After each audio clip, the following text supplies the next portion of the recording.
नमस्कार। वैज्ञानिकों ने दुनिया भर के पुरुषों को लेकर एक बहुत बड़ा खुलासा किया है और वो खुलासा क्या है हम जानेंगे आज की वीडियो में।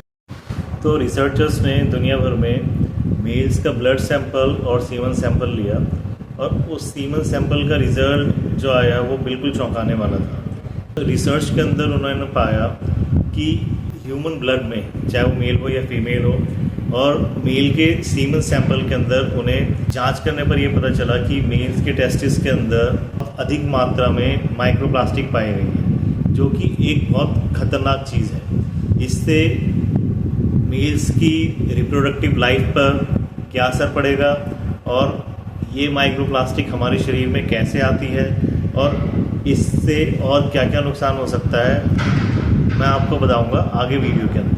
तो इसलिए वीडियो को बिल्कुल ध्यान से देखिए। इसके अलावा ये माइक्रोप्लास्टिक खाली ह्यूमन मेल्स के सीमन या ब्लड के अंदर ही नहीं, ये मदर मिल्क के अंदर भी पाई गई है और प्लेसेंटा के अंदर भी पाई गई है। प्लेसेंटा आप लोग शायद जानते होंगे कि जब बच्चा गर्भ में होता है तो माँ के शरीर से जो न्यूट्रिशन उसके शरीर तक पहुँचता है वो प्लेसेंटा के थ्रू ही जाता है। तो उस प्लेसेंटा के अंदर भी माइक्रोप्लास्टिक मिली है। तो ये किस तरीके से इंसानों के शरीर में जा रही है और आखिरकार माइक्रोप्लास्टिक होती क्या है, इसके बारे में विस्तार से जानेंगे। माइक्रोप्लास्टिक जो होते हैं वो प्लास्टिक के बहुत छोटे छोटे कण होते हैं जिनका साइज़ 5 mm से बहुत छोटा होता है। तो आखिरकार ये हमारे शरीर के अंदर चली कैसे जाती है? तो कुछ ऐसे सोर्स हैं जिसके थ्रू माइक्रोप्लास्टिक जो है हमारे शरीर के अंदर एंटर कर जाती है, और वो सोर्सेज हैं जैसे कि टूथपेस्ट, हम जो कि रेगुलरली यूज़ करते हैं, तो टूथपेस्ट के अंदर भी बहुत मात्रा में माइक्रोप्लास्टिक पाई जाती है। दूसरा जो सोर्स है जिससे माइक्रोप्लास्टिक हमारे शरीर में जाती है वो है फेशियल पैक्स।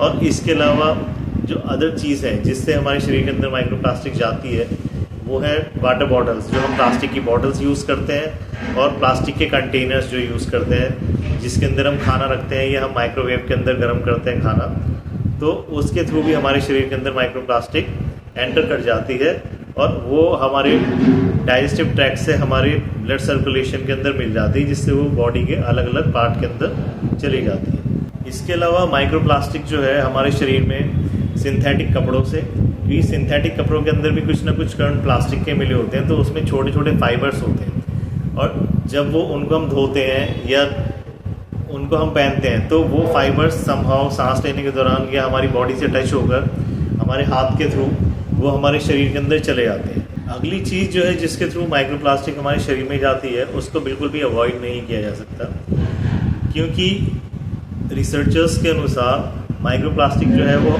हमारी फूड चेन के अंदर आ चुकी है। जो लोग अधिकतर नॉन वेजिटेरियन होते हैं, जो कि सी फूड खाते हैं या जो और दूसरा नॉनवेज खाते हैं, उनके शरीर में माइक्रोप्लास्टिक स्टोर होने के चांसेस बहुत ज़्यादा हैं, क्योंकि जो सी में ओशंस के अंदर जो प्लास्टिक की मात्रा होती है और जो प्लास्टिक होती है उसको सी में रहने वाली फिशेज़ और अदर जो भी ऑर्गेनिजम्स होते हैं वो उसको खा जाते हैं, कंज्यूम कर लेते हैं, जिससे वो उनके शरीर में स्टोर होती रहती है।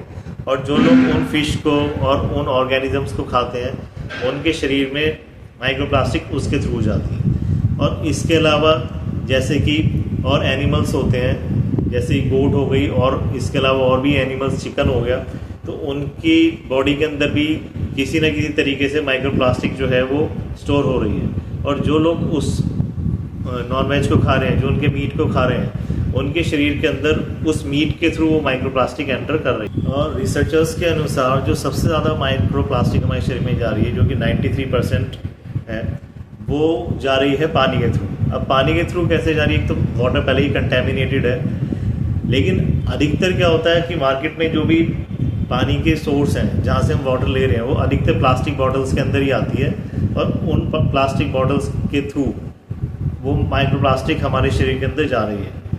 तो अब ये माइक्रोप्लास्टिक हमारे शरीर में क्या क्या नुकसान पहुंचा सकती है और इससे हम कैसे बचाव कर सकते हैं, ये वीडियो में देखेंगे हम। जैसा कि मैंने सबसे पहले बताया कि न्यूज़ में ये बताया गया है कि ह्यूमन मेल्स की फर्टिलिटी के अंदर ये बहुत ज़्यादा नुकसानदेह है, मेल्स को इनफर्टाइल बना सकती है ये। वो कैसे? देखिए, जब माइक्रोप्लास्टिक हमारे शरीर में ब्लड के थ्रू एंटर कर गई है तो वो जैसे ही साइंटिस्ट ने रिसर्च किया है वो हमारे टेस्टिस के अंदर आ गई है। अब टेस्टिस में जब वो स्टोर होगी तो उससे क्या हो रहा है कि स्पर्म काउंट घटता जा रहा है, और स्पर्म काउंट जब घट रहा है तो प्रोबेबिलिटी बहुत ज़्यादा बढ़ जाती है कि बंदा जो है वो इनफर्टाइल हो जाएगा।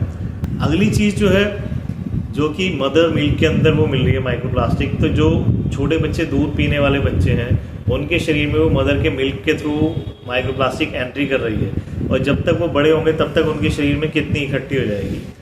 तो अगला जो नुकसान है वो है मेटाबॉलिज्म के ऊपर, कि जब वो हमारे शरीर में हमारे डाइजेस्टिव ट्रैक्ट के अंदर माइक्रोप्लास्टिक स्टोर हो जाती है तो हमारे मेटाबॉलिज्म पे बहुत इफेक्ट करती है, हमारा डाइजेशन रेट उससे काफ़ी ज़्यादा अफेक्टेड होता है। अगली चीज़ जो माइक्रोप्लास्टिक कर रही है वो हमारे सेल्स को और हमारे बॉडी के टिश्यूज़ को डैमेज कर रही है, और इसके अलावा हमारी एंडोक्राइन एक्टिविटी को, एंडोक्राइन एक्टिविटी मीन्स जो हमारे हार्मोनल ग्लैंड्स होते हैं उनके अंदर रुकावट पैदा कर रही है। तो अगर उसके अंदर रुकावट होगी तो हमारे शरीर में हार्मोन सही तरीके से नहीं बन पाएंगे, और हार्मोन्स जैसे कि आप लोग जानते हैं कि हमारे शरीर की अलग अलग एक्टिविटीज़ को कंट्रोल करते हैं, तो अगर शरीर के अंदर हार्मोनल इम्बैलेंस होता है तो उससे शरीर पे बहुत गलत इम्पैक्ट पड़ते हैं। तो ये नुकसान भी है माइक्रोप्लास्टिक का। अब आगे हम ये चीज़ देखेंगे कि माइक्रोप्लास्टिक से आखिर कैसे बचा जा सकता है। तो सबसे बड़ी चीज़ जो है जिससे हम माइक्रोप्लास्टिक से बच सकते हैं वो है कि आप प्लास्टिक को बिल्कुल ही नकार दें, कि प्लास्टिक का यूज़ आप अपनी लाइफ में कम कर दें। जैसे कि आपने पुराने टाइम में देखा होगा कि कोल्ड ड्रिंक्स की बॉटल भी आती थी, वो भी कांच की आया करती थी, मैक्सिमम चीज़ें जो थी वो कांच की आती थी। तो आप अब भी वो कर सकते हैं। अब हम जैसे घर के अंदर वाटर स्टोर करके रखते हैं तो हम प्लास्टिक की बॉटल्स में करने लगे हैं। तो ये भी कहा जाता है कि प्लास्टिक जो है कैंसरस है, और दूसरे माइक्रोप्लास्टिक का भी हमारे शरीर के अंदर इकट्ठा होना भी एक खतरनाक चीज़ है। तो इस वजह से हम प्लास्टिक को इग्नोर कर सकते हैं, उसकी जगह हम स्टील बॉटल्स यूज़ कर सकते हैं, उसकी जगह हम कांच की बॉटल्स यूज़ कर सकते हैं, जो कि उतना नुकसान नहीं पहुंचाएगी जो कि हमें माइक्रोप्लास्टिक पहुंचा रही है। अगली चीज़ क्या है कि जैसे हम माइक्रोवेव वगैरह के अंदर प्लास्टिक के बर्तन यूज़ करते हैं या खाने पीने प्लास्टिक के बर्तन यूज़ करते हैं, तो उससे भी हमें बचना चाहिए। उसके लिए हम कांच की क्रॉकरी ले सकते हैं, या माइक्रोवेव में जो यूज़ करने लायक कांच की क्रॉकरी आती है वो भी हम यूज़ कर सकते हैं। तो दूसरा उपाय ये है। थर्ड चीज़ जो है, इस पर देखिए गवर्नमेंट भी उसके लिए एक्शन ले रही है कि जैसे पॉलीथीन के ऊपर बैन लगाया हुआ है, लेकिन उसके बावजूद भी पॉलीथीन अभी मार्केट में है। तो यही सबसे बढ़िया तरीका है कि सिंगल यूज़ प्लास्टिक को आप ना करें, उसका यूज़ नहीं करें। दूसरा, कंपनियों को भी ये इनिशिएटिव लेना चाहिए कि वो सिंगल यूज़ प्लास्टिक की जगह टेट्रा पैक यूज़ कर सकती हैं, जो कि आपके कार्डबोर्ड के बने होते हैं, या पेपर बैग्स भी यूज़ कर सकते हैं। डिस्पोजेबल आइटम्स जो आजकल बहुत यूज़ हो रहे हैं, हम हर एक चीज़ के अंदर यूज़ करते हैं डिस्पोजेबल आइटम्स को, कि घर में फैमिली फंक्शन है या भंडारा है या और छोटी मोटी एक्टिविटीज़ है, तो उसमें हम आजकल डिस्पोजेबल आइटम बहुत ज़्यादा यूज़ कर रहे हैं। तो उसमें भी हम ये चेक कर सकते हैं कि डिस्पोजेबल आइटम जो है वो प्लास्टिक नहीं होना चाहिए, थर्मोकोल नहीं होना चाहिए। आजकल पेपर के भी बहुत अच्छे ऑप्शंस आने लगे हैं अच्छी क्वालिटी में, तो उसको भी हम वहाँ पे यूज़ कर सकते हैं। उससे भी क्या है कि प्लास्टिक का यूज़ कम हो जाएगा। अगली चीज़ जो है, जो मैंने आपको बताई कि नॉन वेज के थ्रू और सी फूड के थ्रू भी हमारे शरीर के अंदर माइक्रोप्लास्टिक जा रही है। तो उससे बचने का तरीका ये है कि कोशिश करें कि ज़्यादा से ज़्यादा वेजिटेरियन डाइट पर रहें, और वेजिटेरियन में डाइट पे भी अगर आप फ्रूट्स ले रहे हैं या वेजिटेबल ले रहे हैं तो उसमें भी आप ये ध्यान रखें कि आप फ्रेश फ्रूट्स लें, फ्रेश वेजिटेबल्स लें, और प्लास्टिक के अंदर जो पैक्ड आते हैं उनसे बचें। प्लास्टिक पॉलीथीन के अंदर अगर आप लेकर आ रहे हैं तो पॉलीथीन में से फ़ौरन उसको निकाल दें।